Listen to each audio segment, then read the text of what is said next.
మేడ్చల్ జిల్లా Kapra circle Mallapur division పరిధిలోని new Bhavani Nagar colony వాసులు అక్రమ కేసులతో సతమతమవుతున్నారు.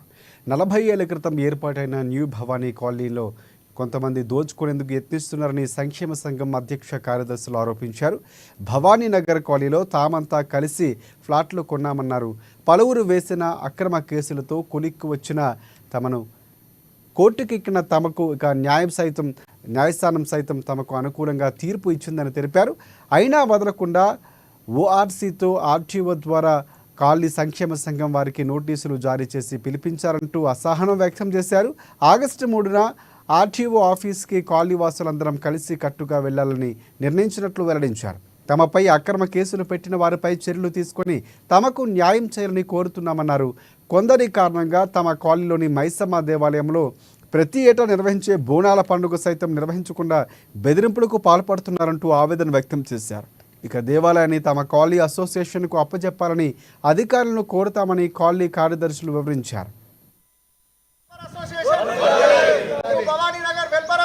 గత 5-6 సంవత్సరాల క్రితం తెలిసింది. ఏ విషయం అంటే ఈ కాలనీ మీద టెనెంట్లు కేసేశారని తెలిసింది. ఆ కేసు విషయమై మేము లేఅవుట్ చేసిన పెద్దలను మేము వివరణ కోరగా ఈ కేసు 2009లో చేసిన వాళ్ళు కేసు ఓడిపోవడం జరిగింది హైకోర్టులో. హైకోర్టు తీర్పు కాయిదాలు కూడా మా దగ్గర ఉన్నాయి. మరి వాళ్ళు హైకోర్టు తీర్పును కాదని వాళ్ళు ఓఆర్సీకి పోయి ఏదో డబ్బులు ఖర్చు పెట్టి ఓఆర్సీ నుంచి ఆర్డీఓ గారికి కిజర్ ఆర్డీఓ గారికి ఒక లెటర్ను తీసుకురావడం జరిగింది. ఆర్డీఓ గారి దగ్గరికి మేము గత సంవత్సరం నుంచి ఒక 10 నుంచి 12 సార్లు కేసుకు పోవడం జరిగింది. ఈ ఎలక్షన్ల దృష్ట్యా అన్నిటి దృష్ట్యా కొంచెం లేట్ అయింది. ఆర్డీఓలు కూడా 3 చేంజ్ అయ్యారు. ఇప్పుడు కొత్త ఆర్డీఓ ఉపేందర్ రెడ్డి గారు అని కొత్త ఆర్డీఓ గారు వచ్చారు కిజరకు. పోయిన నెల డేట్ ఉంటే మేము పోయినాము.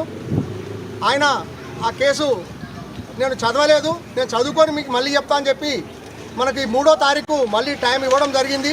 ఈ 3 తారీఖు నాడు కాలనీ వెల్ఫేర్ అసోసియేషన్ అందరూ కాలనీ మొత్తము సభ్యులతో సహా ప్రజలతో సహా కలిసి వెళ్ళాలని మేము తీర్మానం చేసుకున్నాము ఈరోజు. మరియు అలాగే